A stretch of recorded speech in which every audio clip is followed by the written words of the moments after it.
Hello, good evening everyone po sa aking mga amigo-amiga. Lalo na sa aking mga followers po. Thank you to all. Sana ay nagustuhan yung vlog ko po sa Jimmy Vlog po. Kung nagustuhan nyo, sana ay ma-share or like po ninyo ito para at least yung hindi pa nakarinig sa balita na to ay malaman din nila. Okay? Let's talk about regarding po sa impeachment ni VP Sara. Complaints may be referred as coming as Representative Redon po. Ito yung balita.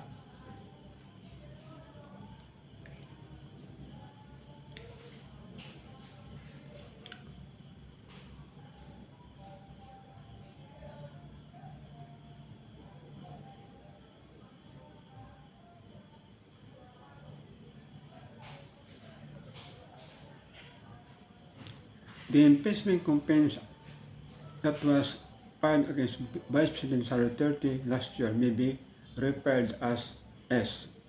The House Committee on Public Accounts Chairperson Terry Redon said. Redon pointed out that the Supreme Court's ruling, which is reaffirmed last week, that declares the article of impeachment against the Vice President as unconstitutional, does not touch the substance of the case. Oo, pwede po i-file as is po. Yan sa totoo lang po kasi wala namang home debate sa form. Wala pong debate sa substansya.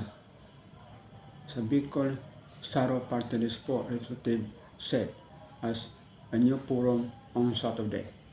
Honestly, that can be filed and is because there is no debate regarding the form and there is no debate regarding the substance.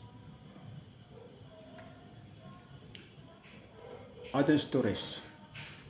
House of Representatives upheld impeachment's mandate despite of ruling Supreme Court ruling.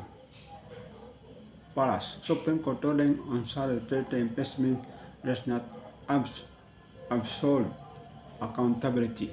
Supreme Court. Impeachment ruling does not absolve Sara Duterte of wrongdoing, says Solon. The lawmakers that said that the fact cited on the earlier complaints remains the same.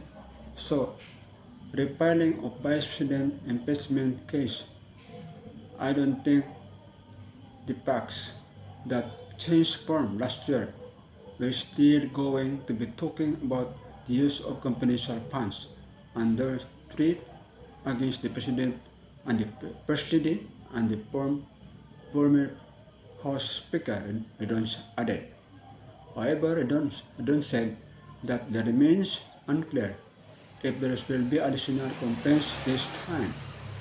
Hindi lang ako sigurado kung may mga additional bisis on impeachment this year, he added.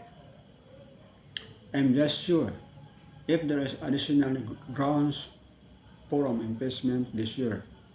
The Supreme Court earlier dismissed the motion of reconsideration filed by the House of Representatives in connections with court during 2025 ruling that found impeachment complaint unconstitutional for violating a one-year bar rule that Duterte's rights to be due process.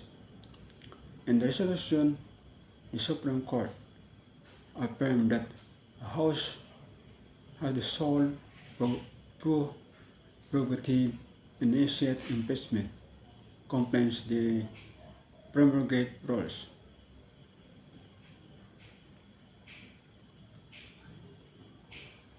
To recall, 3 impeachment complaints were filed against Duterte December 2024, all of which were connected to the alleged misuse of confidential funds.